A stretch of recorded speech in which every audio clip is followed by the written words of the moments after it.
पंजाब भर में स्कूलों की टाइमिंग चेंज करने से एक तरह से भूचाल आया हुआ है।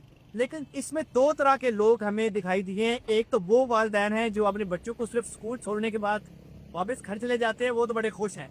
उनका ये ख्याल है कि बच्चों को सोने का टाइम जो है वो ज़्यादा मिल जाता है, और ये टाइमिंग जो अब हुई है 8:45 की, ये बिल्कुल ठीक है।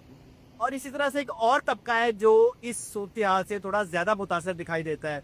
वो लोग हैं जो जिन्होंने अपने बच्चों को स्कूल छोड़ने के बाद खुद भी ऑफिस जाना होता है, क्योंकि ठीक उसी वक्त जो है उनके दफ्तर भी लगते हैं, और सड़कों पे जो रश है वो इतना ज़्यादा हो जाता है कि उनको अपने बच्चों को छोड़कर अपने इदारों में काम के लिए जाना जो है वो एक मुश्किल होता है। देखिए वही स्कूल टाइमिंग है, वही कर बाकी स्कूल टाइमिंग भी वही है, तो ऑफिस टाइमिंग भी वही है। आई थिंक सो कोई फर्क नहीं हो रहा है। इन्होंने कॉलेजेस का टाइम जो है वो नहीं चेंज किया, स्कूल का कर दिया। अब जिनके बच्चे स्कूल और कॉलेजेस में पढ़ते हैं उनको इशू आ रहा है।